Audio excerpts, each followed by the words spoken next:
father was born in Stanger, a small town 78 kilometers up the north coast from Durban, South Africa, on the 8th of March 1918.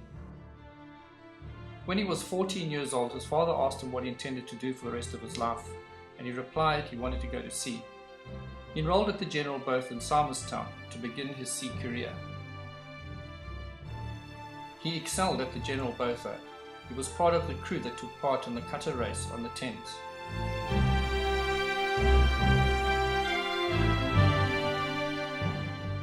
He came first in sportsmanship and came second in the King's Gold Medal, the medal awarded to the boy who shows qualities likely to make him the finest sailor and chief officer. The medal is granted to 3 boys each year.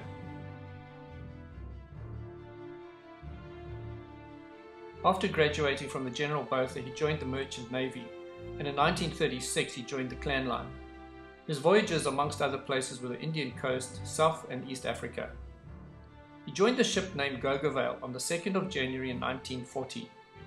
On the 4th of August 1940, the Gogavale was sunk by a German submarine.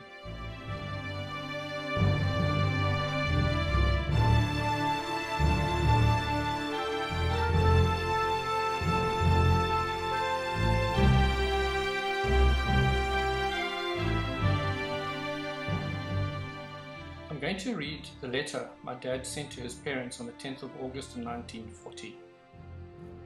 We came over in a convoy of 54 ships, and on the morning of Sunday, August the 4th, at 1:25 a.m. we were torpedoed.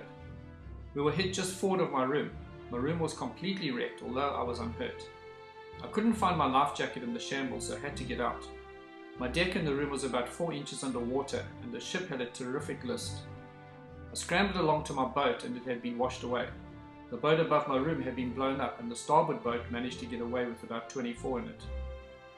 The captain, chief officer, myself, junior wireless operator, second and fourth engineers, 3 sailors and 3 firemen were left on board. We had no light and it was pitch black, so we sat down to wait for dawn.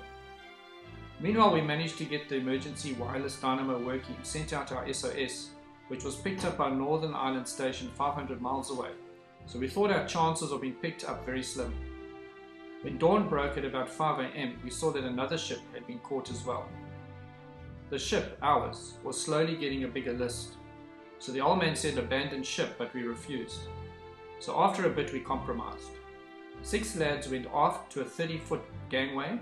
The captain and chief officer stood by a small raft on the bridge. The 2 engineers and WTO and I went forward to the raft lashed to the rigging. The bulwark was underwater, so we had to wade through the rigging and climb up and sit on the raft.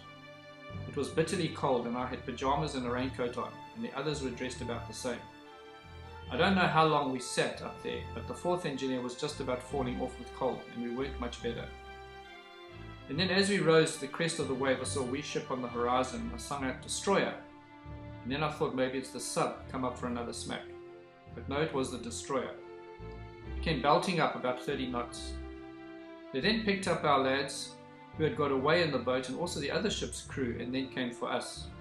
Meantime, we risked going to our various cabins. I got my trousers and uniform jacket. The boat came in as near as they could and we had to jump for it. So we were all dragged aboard like drowned rats. As soon as we got aboard, the Navy lads dished us up with old clothes and rum, and boy oh boy is that rum tough stuff. I felt like taking on the Hun single-handed. The destroyer picked up our SOS at about 2 a.m. but couldn't answer because they would then give away their position to any submarine, so they couldn't relieve our feelings any. If they could only have let us know, we wouldn't have lost so much hair, but it was too dangerous.